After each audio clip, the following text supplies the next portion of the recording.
मलाई खुसी लागेको छ, अत्यन्तै खुसी लागेको छ। 12 वर्षको उमेरमा,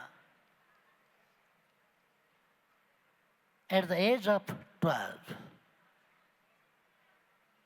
he is making the world, he is giving a new surprise to the world.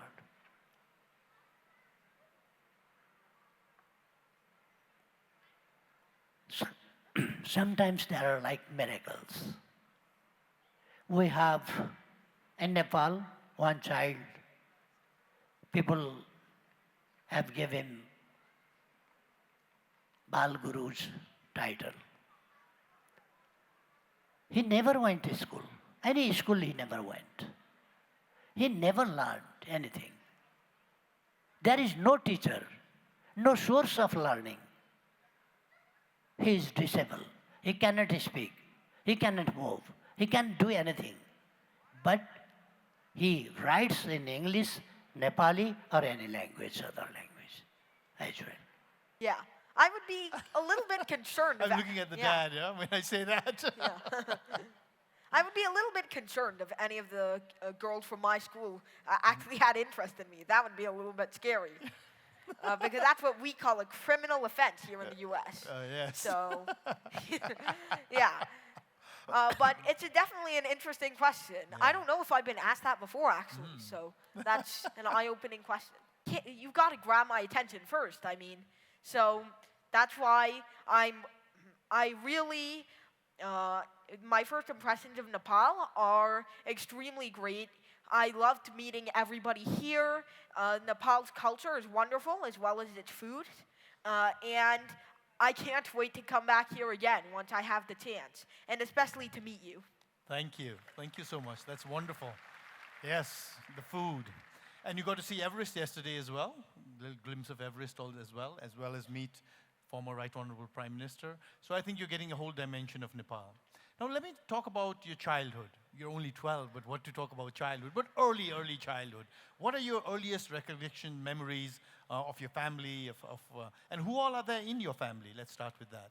Okay, so in my immediate nuclear family, I think we'd be on here for hours if I talked about about my cousins, my uncles, my dad's brother's family, my mom's sister's family, my grandparents. We'd be on here for days. But so I'm just going to keep it immediately to my nuclear family. So my mom, my dad, who's right here doing all the work behind the scenes. You might not pay attention to him, but he's the unsung hero of everything.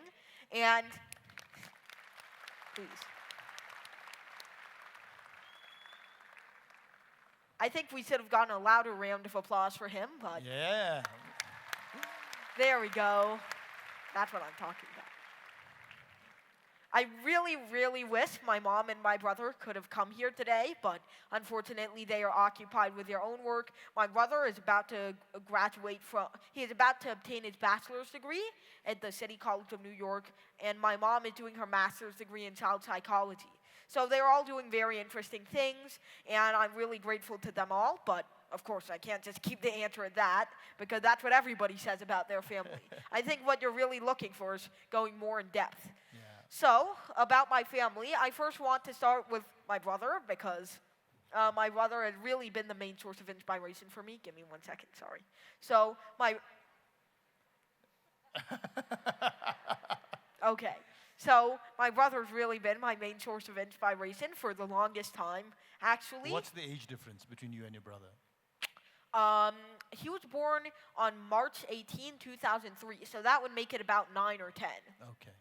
So, I would say he's been my biggest inspiration, especially so when he was applying for his undergraduate degree. So you see, when he was applying to all of these colleges, you don't have to take an exam. Well, you did have to back then, but now not really anymore. So when he was applying to these colleges, the exam that you have to take to actually get in is extremely easy. I'm sure you've already seen the SAT. The questions are like 6th grade, 7th grade level, so it's pretty trivial. But uh, I want to go beyond that because he was graduating from one of the best high schools in the entirety of the nation. So it's called Brooklyn Technical High School. It was absolutely amazing. It's really known for math and science, and that's exactly what he was studying. He was taking the highest courses in that school. His GPA was nearly perfect. He was communicating with everybody, doing extracurriculars, writing for the newspaper. Seemed like everything was going to go perfect. And we thought, oh yeah, he's going to get into Harvard, Princeton, Columbia, NYU, Dartmouth, all of the big ones that you can name off the top of your head. But once we actually got the results back from his application, it's like the sky fell down on us. He didn't get accepted to any of the big universities we thought he would get into. And furthermore, even some of the ones that he had applied to for backup rejected him as well. He ended up having to go to the City College of New York, so he really didn't want to do it, but he had no choice. But there, he didn't just slack off and say, well, my game is over. Oh, wait, that topic sounds familiar. Yes. Yeah, he didn't just slack off and say, well, I give up. My time's done. I can't become the aspiring physicist I wanted to be. He worked through every single lecture, and by just some hidden luck, he got one of the best physics professors at the university.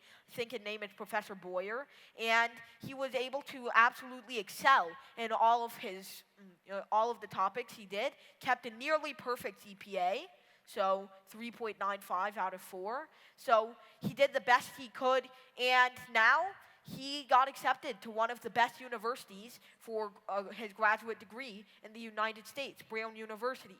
So it really shows, just like the topic of that motivational speech earlier, it doesn't matter if you fall into the lowest valley you've fallen into so far. You can always get back up. And furthermore, just sitting back down, not doing anything about your situation, that's only going to hurt you. That's only going to make you slide down farther than you initially were. You have to get back up. You have to stand up for yourself. And you really have to... Wait. Okay. Okay, thank you. And yeah, that's really the message that my brother gave me. It's so amazing that, in the prequel to this talk, the same thing came up with the former Right Honorable Prime Minister also. If he had just given up and said, oh, what am I going to do? I'm in jail for 14 years, not for 1 year, 2 years, 14 years. Best prime of my youth is gone, so on and so forth. He would not be here as a prime, not only former. I think that definitely a huge round of applause. So from 4th to 8th, 8th to 12th, and now you're looking at graduating and actually going full-time to college, but already doing college courses. That's fine. What about friends? Do you have friends? Do you have a girlfriend? What's a friend? Ooh, what's a friend? No, I'm just kidding. Okay, so I guess you could say I have acquaintances. Now, I don't find it particularly wise to go and hang out with my colleagues 6 years older than me in the back of the school where nobody's watching. I don't find that the wisest of decisions. But I do talk with them, and I think they exhibit a positive emotional response. So I think they like me, essentially. I don't really know, but I certainly know I made some enemies. Okay. But whatever the case, everybody at my school, I think they really enjoy interacting with me, even though I'm going to be leaving very soon and I don't get that much time outside of school hours to interact with them. It's still pretty fun to talk. Now, in terms of friends, like real friends that I have time to hang out with, I do not have time to hang out with anyone, really. So I'm moving from place to place so fast that I don't really get to know anyone too well. So really, the only real friends that I've had for a long time are my family, especially my cousins. But hopefully, when in college, I'll be able to actually reliably spend time with more of them for a longer time because I think that I'll be wise enough and a little bit more older, so it'll be more of a safe decision. I think that that will be a more eye-opening experience for me, actually getting to talk. So now, if you don't have friends, you certainly don't have a girlfriend, but I mean, Maybe in college. yeah. I would be a little bit concerned. I'm looking at the dad, yeah, when I say that. Yeah. I would be a little bit concerned if any of the girls from my school actually had interest in me. That would be a little bit scary. Because that's what we call a criminal offense here in the U.S. Yes. So, yeah. But it's definitely an interesting question. I don't know if I've been asked that before, actually. So that's an eye-opening question. What about sports or games, or what do you do for entertainment? Don't say you just do maths for entertainment. We know you do that. I was sitting next to you there. You were doodling out, huge formulas. But is there anything else that sort of you like doing? I do math for entertainment. Yeah. No. Yeah, that's not what I'm going to say. I've learned from my mistakes. Okay, so I'm not a math robot. I'm definitely not ChatGPT. There's no large language model within. Just don't check inside. But what I'm saying is that I also enjoy other recreational activities, playing board games, playing video games. Now, I talked to Avik, and apparently the kids nowadays have no idea what we play for fun. But, I mean, he mentioned, those games, games about topics that I wouldn't like to discuss today. Yeah.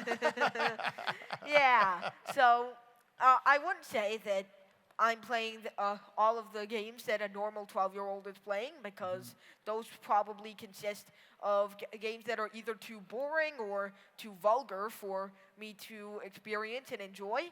But I certainly would say that I play a thing like chess, I bike, I play some video games, I guess, from time to time. But in most of my free time, I do math because I'm an AI. Sorry, I almost let the secret slip. Because I really like math. I find it kind of a form of entertainment. As the famous mathematician Dr. G.H. Hardy said, math is more of a children's sport than any other art or game in existence. He said that all the way back in 1940, but it still holds true today. Okay. Yeah. I guess you play what you love, and you love maths, so why not? What about foods? Other than, I'm sure your mom and dad make great home-cooked food, but what other type of food? Do you like pizzas and burgers? Well, yeah. I mean, when you end up having to eat pizzas and burgers your whole life because, that's the most common dinner option. Your cousins really like pizza and burgers, so, the peer pressure gets to you sometimes. So eventually, you end up liking the pizzas and burgers a lot more, and you end up losing your taste for meals that you probably would have otherwise enjoyed.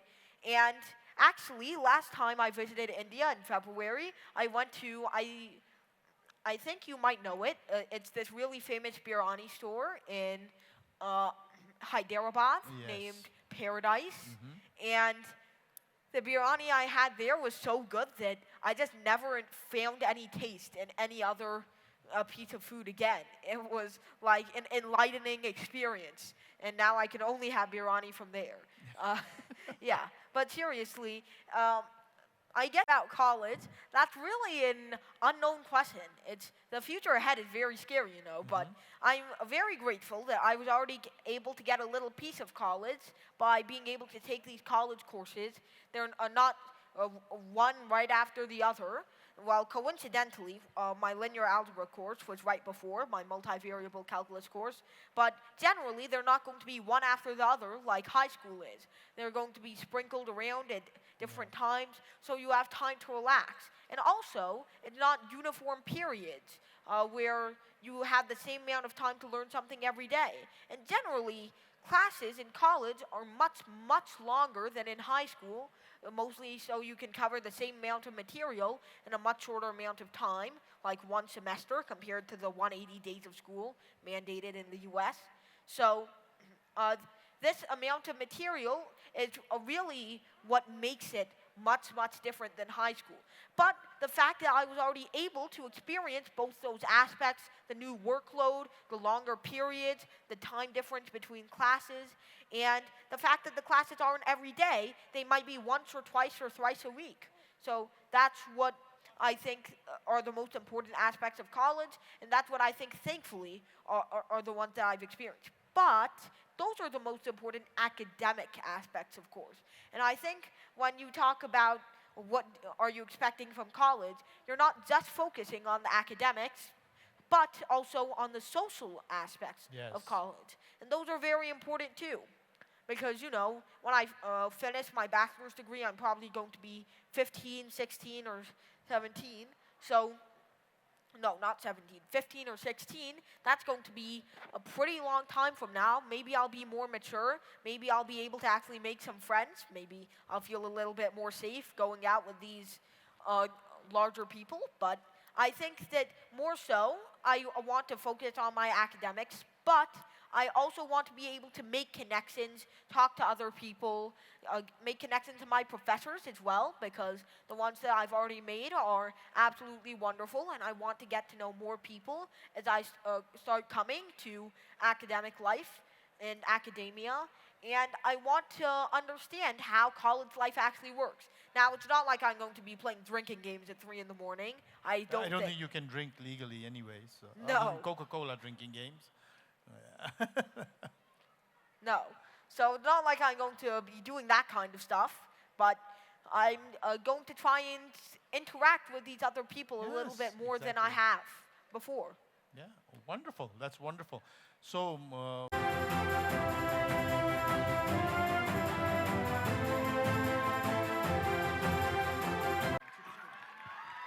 Next on our agenda, we have a special address by former Prime Minister, Picture? reputable Hello? Honorable KP Sharma Oli.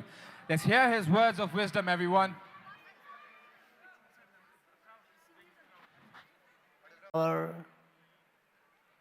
And genetic memory. Most often I am talking about genetic memory. We mustn't forget, we shouldn't forget that our ancestors who were, how they were doing, what was their contribution to develop this world and the world civilization as well. The educational system, the system of social management and governance, etc. In all these fields, how our ancestors contributed to the human society. And he is Soborno, Bari.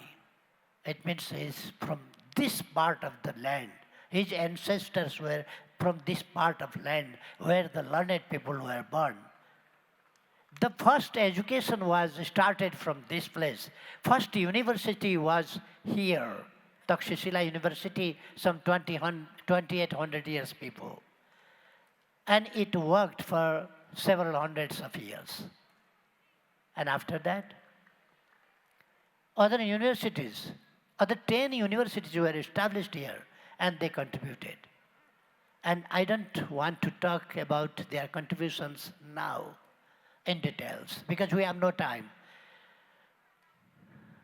We can understand that most of our youths are outside. So we have to understand that we cannot remain here for a longer time. But our ancestors, we must understand, they were researchers, innovators. And they researched, they found so many new things, they established knowledge, education, etc. The civilization, the statecraft, etc. Everything they found, they established here in this part of the world. We are the descendants of those innovator ancestors. Now is the time. We mustn't forget that. We shouldn't forget. We are the descendants of those ancestors whom we can be proud of, who gave so many things. And we should believe on us. I can do something. I can get success. I must do something and I can get success. I must be honest. I must learn honestly. I must work honestly. So if I am honest, I can get success. Honesty is the key of success. We can. And we must never lose self-confidence. We must have self-confidence that I can do. That is the secret of success. We must never lose our hope. Sometimes there are failures, but we shouldn't lose our confidence. We must believe us. We must correct those shortcomings, mistakes, and go forward, go ahead. I suggest our young generation that our young generation is very genius and very talented. But they have to understand that they are talent. They have talent. They can do something. They must understand. They must believe them. Believe oneself. Believe yourself.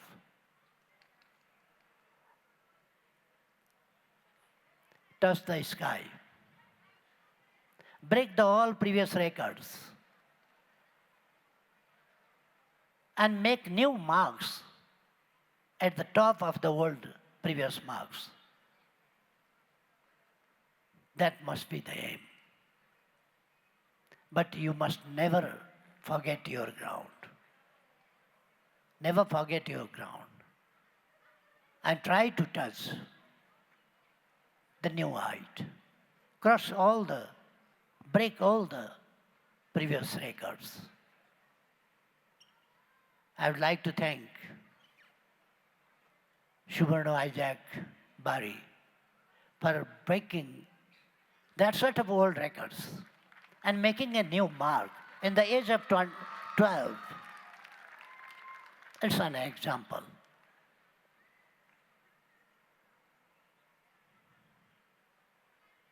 मलाई खुसी लागेको छ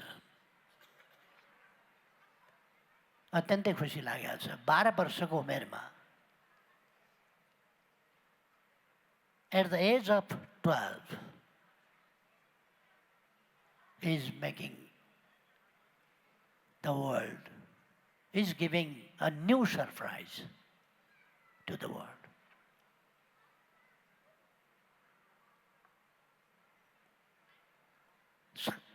Sometimes there are like miracles. We have in Nepal one child, people have given him Bal Guru's title. He never went to school. Any school he never went. He never learned anything. There is no teacher, no source of learning. He is disabled. He cannot speak. He cannot move. He can't do anything. But he writes in English, Nepali, or any language, other language as well. यसरी एउटा अनौठो चिज हुन सक्दो रहेछ यस्ता केही अनौठा चिजहरू जुन विज्ञानले पत्ता लगाउनु पर्नेछ हामीले आज बुझ्नु पर्नेछ हामी हाम्रा देशका बालबालिकाहरू युवाहरू पनि छक्क मात्रै पर्ने होइन हामी त्यही चिज गर्न सक्छौं त्यो भन्दा बेटर पनि गर्न सक्छौं त्यो कुरा तपाईहरुले बुझ्नु पर्छ सिक्ने भनेको ठ्याक्कै यहाँ ब्ल्याक बोर्डमा जे सिकाइयो या बोर्डमा जे सिकाइयो त्यही मात्रै सिक्ने होइन लर्न फ्रम हिम अलिक नयाँ उचाइ छुनका लागि त्यही उचाइ मात्रै छुने होइन त्यो भन्दा माथिल्लो उचाइ छुनका लागि you have to learn from him त्यसो भएर म सबैलाई धन्यवाद भन्न चाहन्छु र खास गरी धेरै धेरै बधाई धेरै धेरै शुभकामना भन्न चाहन्छु सुवर्ण आइज्याक बारीको आगामी दिन भविष्य अझ सफल होस्, उन्नत हुँदै जाओस्। कतिपय मानिसहरूले आइज्याक बारीलाई आजको आइन्स्टाइन पनि भन्ने गरेका छन्। तर यो बच्चामा देखाएको ट्यालेन्टले नै सबै कुरा निर्धारण गर्छ भन्ने कुरा नहुन सक्छ। उनी त ट्यालेन्ट छँदै छन्। यही स्तरमा ट्यालेन्ट नभएको एउटा युवाले इन्फेरिटी कम्प्लेक्स राख्नु हुँदैन कि म त त्यस्तो ट्यालेन्ट छैन, म केही गर्न सक्दिनँ। होइन, आइन्स्टाइन म्याथमा कुनै समय फेल भएका थिए भन्ने मैले सुनेको थिएँ। हुनसक्छ कुनै समयमा फेल भएका थिए, पछि टपमस्ट भएर गए। उनको प्रयास बहुतै इमान्दार प्रयास थियो। महात्मा गान्धी पढाइमा कमजोर थिए, 3rd डिभिजन पास गरेका थिए। 3rd डिभिजनलाई गान्धी डिभिजन भन्ने गरिन्छ। 3rd डिभिजन पास गरेका थिए एसएलसीमा, र राम्रो डिभिजन गान्धीको कहिले पनि आउँदैन थियो।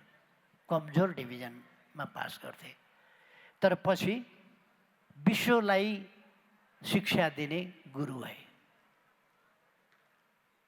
बुद्धका समयमा लिपि आइपुगेको थिएन, तर आज बुद्धको समयमा हजारौँ मानिसले विद्यावारिधि गरेका छन्। त्यसर्थ हामीले यो ठान्नु हुँदैन कि अहिले म ट्यालेन्ट छैन। विभिन्न सर्कमस्ट्यान्सेसले यु आर ट्यालेन्ट, तर तपाईँको ट्यालेन्ट प्रकट हुन पाएको छैन, त्यो बाहिर प्रकट हुन पाएको छैन। तपाईँको विधाको सेलेक्सन, तपाईँको सब्जेक्टको सेलेक्सन उपयुक्त नभएको हुनसक्छ। Change your subject. जुन सब्जेक्टमा तपाईँको ट्यालेन्ट छ त्यो सब्जेक्टतर्फ सिफ्ट गरे हुन्छ। तर हरेक युवाहरू, हाम्रा बालबालिकाहरू ट्यालेन्ट छन्, त्यसमा कुनै इन्फेरिटी राख्नु हुँदैन। हीनता बोध नराख्नुहोस्, तपाईँ गर्न सक्नुहुन्छ। परीक्षामा राम्रो नतिजा ल्याउनु मात्रै जीवनको सक्सेसको आधार हुँदैन, त्यो कुरा पनि बुझ्नुहोस्। सबै फर्स्ट हुँदैनन्। फर्स्ट नभएकाहरूले गरी खाँदैनन्। 10th भएकाले पनि गरी खान्छ, 20th भएकाले पनि गरी खान्छ, 30th भएकाले पनि गरी खान्छ। सबै त फर्स्ट हुन सक्दैन, क्लासमा एउटा फर्स्ट हुन्छ। अरू ट्यालेन्ट हुँदैनन्, ट्यालेन्ट हुन्छन्। त्यसकारण you have not to lose your confidence. Confidence lose गर्नु हुँदैन। त्यसो भएर म तपाईँहरूलाई सजेस्ट गर्न चाहन्छु कि आत्मविश्वासका साथ म केही गर्न सक्छु भन्ने भावनाका साथ अगाडि बढ्नुहोस्। आजको यस प्रोग्रामका लागि म आयोजकहरूलाई धन्यवाद भन्न चाहन्छु। फेरि एकपल्ट सुवर्ण आइज्याक बारीलाई र उनका पिताजीलाई पनि स्वागत भन्न चाहन्छु, धन्यवाद भन्न चाहन्छु। उहाँहरू यहाँ आउनुभयो र specially I would like to thank Barry for his brilliant math teaching and brilliant interview. म अनिल केसरीजीलाई पनि धन्यवाद भन्न चाहन्छु। उहाँले राम्ररी म्यानेज गर्नुभयो। अरू सबैलाई पनि धेरै धेरै धन्यवाद भन्न चाहन्छु। Wish you all the best. सबैमा धेरै धेरै शुभकामना। धन्यवाद। Thank you, former Prime